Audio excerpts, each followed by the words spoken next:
most African countries currently are depending primarily at an agricultural level on a very limited range of species, and those species almost invariably are crops which are imported. They're not native to that country, they come from somewhere else.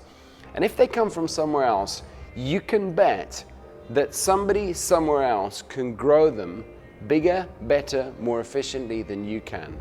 So here we've got all these African countries growing crops which didn't evolve in our climate, are not adapted to our climate, and someone else somewhere else can grow them better than we can.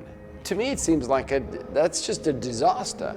And if it hasn't happened yet, it's going to happen as a disaster. The word neglected and underutilized is a bit misleading because they're not really underutilized. They are utilized by people. They may not be utilized as much as they were, but they are used and they are known.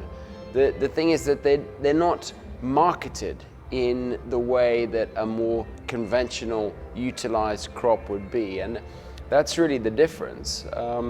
So the opportunities for farmers are clear. Then these are species which require much less in the way of inputs. They don't really need expensive seed from foreign-owned seed companies and fertilizer and all those very high inputs that make it so difficult for farmers, especially in dryland areas in Africa. And they probably most of them don't require extra water supply. They don't need irrigation. They're rain-fed. They grow naturally. They grow well. But the constraint for people is the fact that there historically hasn't really been much of a market for them.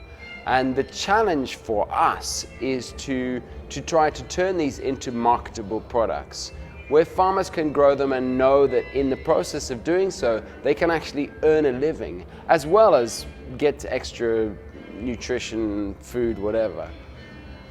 And I think that's really been the big challenge, because the market for these products isn't something that just occurs naturally. It doesn't just evolve because we think it would be a nice idea. And it takes a lot of work, and unfortunately, I think what's happened in this sector, if I can call it a sector, in the last decade or so, is that it's been very much driven by public sector organizations, NGOs, research organizations, and so on, who don't really have a great deal of understanding about how markets work. So I think what's happened is a lot of efforts, really well-intentioned efforts, to develop these underutilized species into commercially enduring products haven't really reached their full potential because they haven't been driven in a very market-oriented way. And I think if we can overcome that, if we can start to figure out what are the marketable attributes of these species, how do we get them to market? How do we create market interest and sustain market interest? I think if we can figure that one out, then we're going to go. We'll fly. I think that a lot of research into underutilized plants in Africa has been very esoteric. It has been not really grounded in commercial reality. And my biggest tip to researchers would be to try to link themselves, preferably to the private sector, to private sector operators who are actually going to take their research and translate it into something practical.